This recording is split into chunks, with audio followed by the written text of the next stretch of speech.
Welcome back, gang. This is day 3 of my 31 Black Witches of Halloween series. So let's talk about one of my ancestors.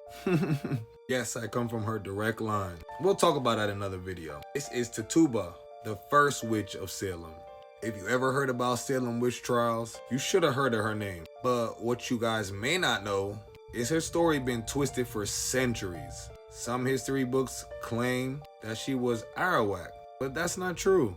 At that time, all the Arawaks been wiped out. She was an indigenous woman of the Caribbean, with African ancestry, of course. She was captured and enslaved. She was sold out of Barbados. But it's said that she comes from the Guyana, Venezuela area, more borderline and more closer to Guyana in South America, which makes sense of why they said she's an indigenous Caribbean woman. Those islands in the Caribbean already speak English. So that's why she was able to go to Salem and where all this shit goes nuts. So most slaves at this time, especially indigenous women that come out the Caribbean, they were used as domestic slaves. So cooking, cleaning, raising the children, that type shit. But Tituba, she carried African and Caribbean knowledge passed down to her. Most likely learned from the shamans in our area or the great spiritual women also. Do y'all know shamans exist still?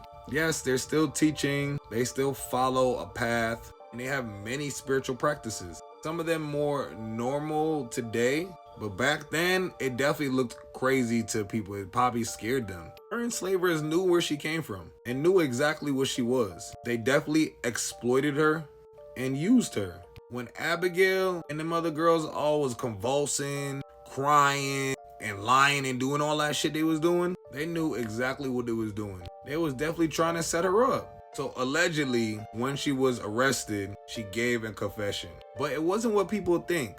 They lied and twisted stories. She more of basically said she taught them, how to do herbs for sicknesses, for strength. She showed them how to protect themselves, how to pray, very normal things. But I'm assuming back in the days, if you seen a black person crushing something up, putting some hot water in it and giving you to drink, it probably did look crazy. But nowadays it's just tea, you feel me?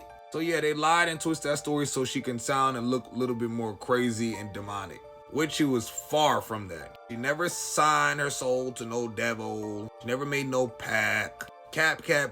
It's all lies. Instead, she told stories about spirits, rituals, practices, just like an African system. She still believed in God, y'all. But of course, the court twisted up her words and tried to have evidence of Satan's work. Supposedly 150 people got arrested and about 19 executions. But she was never executed. Interestingly enough, she survived the trials. She was the first accused, but the first and last probably survivor.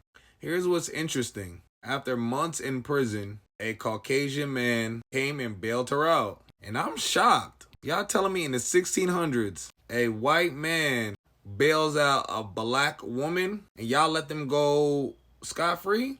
Yeah, she did some type of work. She did something to get out of that. Then she disappears from history, y'all. I mean, to you guys, she disappeared. But I know exactly where she went.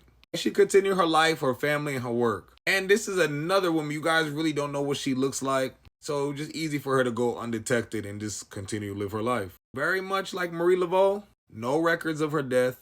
No record of her life after Salem. So that just leaves the chance she still might be around. Her line goes very far. She has a lot of children, a lot of great children, great. It goes on and on and on. And of course, we know about glamours. Yes, glamour spells are a real thing. Why do you think some witches look so beautiful? Don't tell them I told you that. She's been in a couple shows and movies, depictions of her. I didn't watch this one. So if y'all seen this one, let me know how she did. And they even mentioned her in an American Horror Story. Everything you got from us. Tituba, voodoo slave girl who graced us with her black magic. Shut up.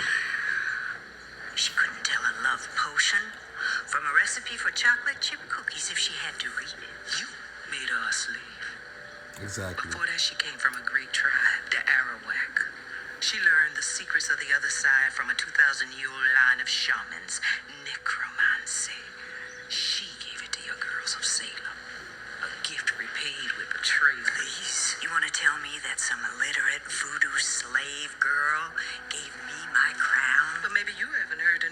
civilization starting in Africa. If you like content like this, don't forget to engage from the bottom up. Like, comment, subscribe. You already know all that part. But more importantly, follow me. I know you watched this whole video and you didn't do that yet. What's up with that?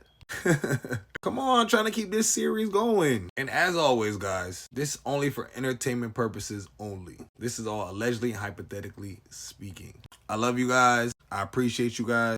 And I'll see y'all tomorrow for the next witch. Don't forget to sub up to my channels, Cube Oxley and Cube of Lore. Not to mention I stream every day. So come over, come chat about some of this. Cube Oxley. It's in the bio. Go ahead.